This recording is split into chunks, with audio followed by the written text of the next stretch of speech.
Hello there everyone, how you doing today? I hope you're all well. I've got some r/NoSleep stories that will leave you on the edge of your seats. If you enjoy, remember to like, subscribe, leave a comment down below and all that other stuff. Now without further ado, let's get started, shall we? For our first story, we've got a story written by Proper You 5252 called The Wrong Deer. Whenever I tell this story, I always start it the same way. I don't care if anyone believes me. Either you do, and you can empathize with me, or you don't. So you think I've created this terrifying experience out of thin air. Either way, it doesn't matter to me. This story is completely true. There is something stalking the mesquite thickets of East New Mexico. Several years ago, I was working at a dude ranch in southeast New Mexico. My job was incredibly enjoyable, and I made some of my closest friends out there, including my fiancée. The landscape was absolutely gorgeous. The ranch occupied almost 2,000 acres of rolling prairie and scrubland, with the back half being thickets of cactus and mesquite. The edge of the property was part of the Tonquah River with a huge field leading down to the hill and the bank.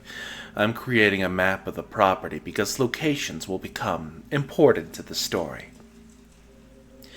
The first time I saw anything that gave me pause was one of my first nights at the ranch. We were due for some rain that night, and in the morning I had to demonstrate how to start a fire to the group I was taking out on the trail. Not wanting to embarrass myself with wet wood, I had the bright idea to go gather some before it started raining. Unfortunately for me, this was around 10 p.m. and was the only bright thing that night. We were out for about 40 minutes outside the nearest town, and with the sky being overcast, my weak little flashlight barely illuminated the path ahead of me. We had this huge old oak tree right in front of the tree line, and that was my destination. After a bit of a walk, you get to the tree and start piling wood into buckets I brought. I've never had much of a problem with being out in the woods at night, but that night it was so dark, it was difficult to keep my thoughts from straying into eerie places. After a couple of minutes, I felt like I was being watched. I started to glance around, but the hair-raising sensation of no longer being alone became a little bit overwhelming, and I was less and less confident being out there. As I turned around towards the trail, I froze. Staring out of the darkness were two glowing green eyes. They didn't blink or move, just stared at me. They were roughly 40 feet away on the other side of the path I had to reach. My gut wrenched. It was just so unnerving. I slowly walked forwards till I got to the path, then started to back away, never turning my back from them. My flashlight was too dim to ever see what the eyes belonged to, but just the fact I had to look slightly up at them made my skin crawl. Finally, when I judged I was far enough away, I turned and ran down the path to the road our guest area was at my house. The morning after, I had to run a camera to a group that was gathering at the oak tree. As I was leaving, I realized the place where the eyes had been was a clearing. The eyes were roughly in the middle of the clearing, and it was large enough in diameter that there was no way they could have belonged to something in a tree. I'm well over 6 feet tall, based off how far back I had to tilt my head to meet its gaze. It was easily over 7 feet tall. The realization made my blood run cold. Now, of course, nobody believed me at first, but this was only my first encounter with whatever prowled those woods, and the only one where I was ever alone. My second run-in with this thing about 4 months later in June. New summer staff arrived, and I was the only carryover into a new season. In our staff lounge one evening, I joined a group of about 9 other staff sharing creepy stories. My friend Elijah was in the middle of a doozy. When he was finished, he begged me to tell mine again. He had heard it before, but he was the only one. I told everybody. I could tell them. I could show them where it happened. Of course, everyone elected to go out to the oak with me. Once we were there, I told my tale and left everyone sufficiently on edge. The mood was still light, and since we were out there anyway, Elijah suggested we head out to a large boulder deep in the trees. The group was even between guys and girls, and there was a definite flirtatious vibe between most, so we agreed. Now, to get to this boulder, we would cross through the pasture that led down to the river, and afterwards down this very narrow path where the brush was thick and the trail was windy. You couldn't get more than 10 feet of visibility in front and behind you with nothing on either side. We made it through the pasture with no difficulty, besides Elijah scaring one of the girls by jumping out from behind a tree. Once on the narrow path, we had to walk two abreast, and my other buddy Alexander and I took up the rear. He and I were the only two who heard the voice calling out from the pasture we were just at. It almost seemed female, but completely devoid of emotion or pain, calling out softly, "Ow, help me." Alexa and I looked at each other, our eyes huge. I'm sure I was also as pale as he looked. There should have been nobody else out there with us. Our group were the only ones who had the night off, and it wasn't very plausible that a group of guests would be out there, and we didn't encounter them. Besides, anyone trying to mess with us surely would have just screamed or just even said more. I cannot begin to describe how wrong the voice was. The tone and inflection were almost robotic, and the "ow, help me" was all it said. We started to hurry everyone else up without freaking them out, and we came out of that section of the trail with two of us looking behind us constantly. When we got to the boulder, we tried to convince everyone to head back, but to no avail. Finally, Alex and I said we were going to leave, but as we turned around, we all saw the deer. It was on the trail we just exited, just standing there, watching us. But so much of it was wrong. It was much taller than any other deer we'd seen out there, and there were plenty. It was also somehow longer and crooked.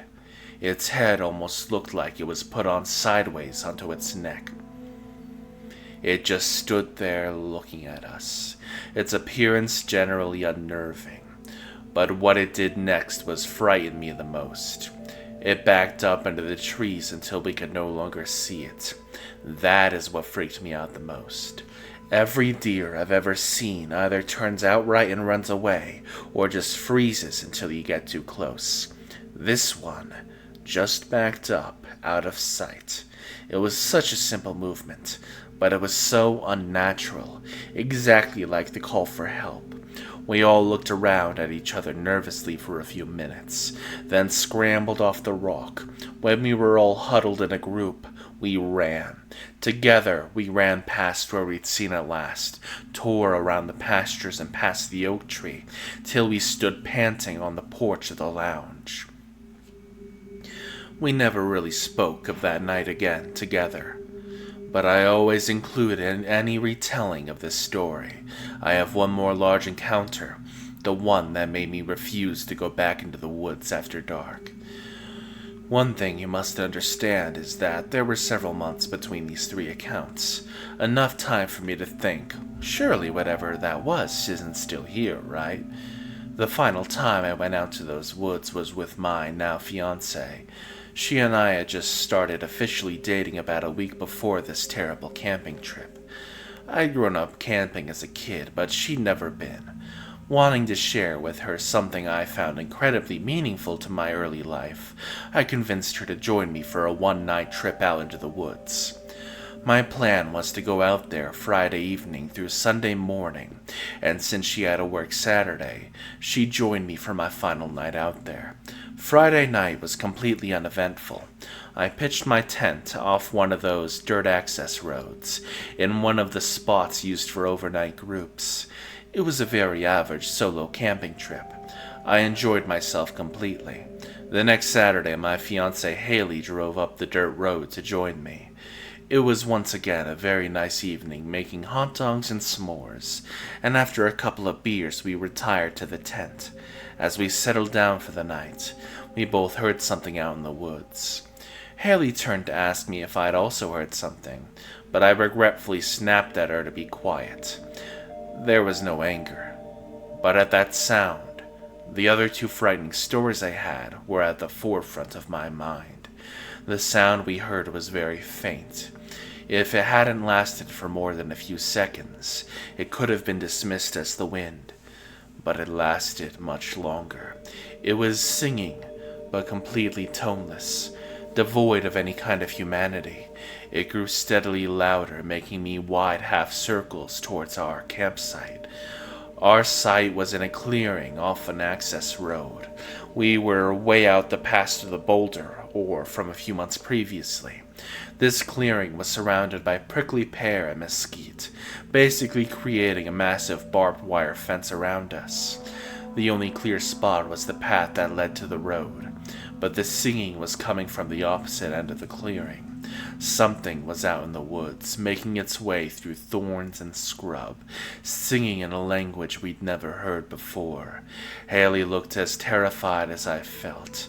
I unzipped the tent and peered out with my light into the tree line. I couldn't see anything, but I could tell from the singing that whatever it was just out of my view. Less than 100 feet from the tent. It knew where we were, and didn't care if we knew where it was.